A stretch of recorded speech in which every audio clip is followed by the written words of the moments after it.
మీ కుటుంబాన్ని కూడా సంతోషంగా ఉంచిన వాళ్ళు అవుతారు.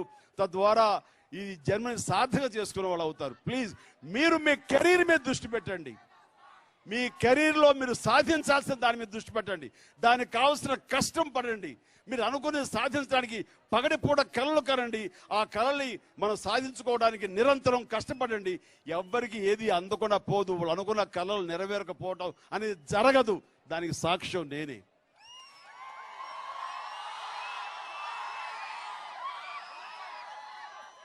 ఇక్కడ ఉన్న మల్లారెడ్డి గారు మరో సాక్ష్యం. చిన్న రైతు కుటుంబం ఇక్కడి నుంచే.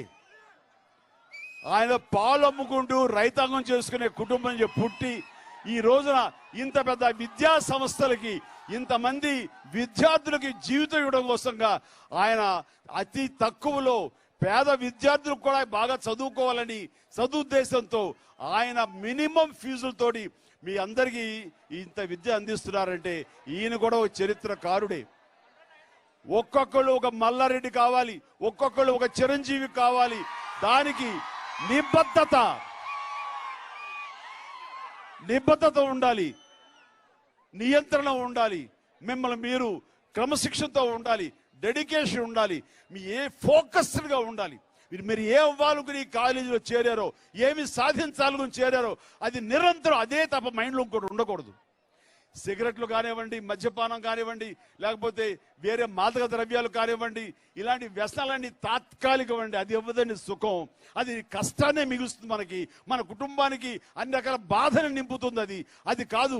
అమ్మా నాన్న చూడండి, ప్రతి క్షణం మనం చూసి వాళ్ళు ఆనందపడుతూ ఉండాలి. నేను అమ్మా నాన్నలు నా మీద నమ్మకంతో వదిలేశారండి. నేను ఆంజనేయ స్వామి నమ్ముకుంటూ ఆంజనేయ స్వామి భక్తితోటి నన్ను నెంబర్ 1 హీరోని చెయ్యి, నేను నిరంతరం నేను పూజిస్తూ ఉంటాను, నిరంతరం నీ పాదాలను మాత్రమే నమ్ముకుంటాను అని ఒట్టు పెట్టుకుని వెళ్ళాను. అది ఆ స్వామినే కోరుకున్నాను. ఆ స్వామి ఇచ్చాడా? నా మనసులోనే నేను నియంత్రించుకుని సబ్ కాన్షియస్ మైండ్లో నేనే దాన్ని నియంత్రించుకున్నానా? అది డిస్కషన్ అనవసరం. బట్ ఆ స్వామి నన్ను ఈ పొజిషన్లో పెట్టాడు. నా కుటుంబం ఈరోజు చాలా బాగుంది. అమ్మా నాన్నలు గర్వించేవారు. అలాగే నా తమ్ముళ్ళు వాళ్ళందరూ అభివృద్ధిలోకి వచ్చారు.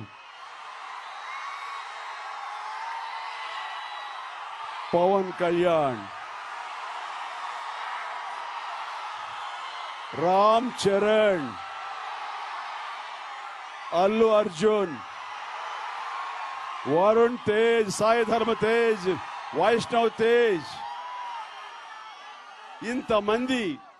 ఇంతమంది వచ్చారు అంటే గనక నా నిబద్ధత, నా క్రమశిక్షణ, ఏ ఒక్క చెడు అలవాట్లకు లోను కాకుండా నా ఆరోగ్యాన్ని చూసుకుంటూ నేను ఆరోగ్యంగా ఉంటేనే ఏమైనా చేయగలను, ఏమైనా సాధించగలంటూ ఈ రోజు కూడా క్రమం తప్పకుండా ఎక్సర్సైజ్ చేస్తాను. ఈ రోజు కూడా నేను ఆహార నియమాలు ఉంటాను. ఈ రోజు కూడా నేను చాలా డిసిప్లైన్గా ఉంటాను. కాబట్టి ఈ రోజున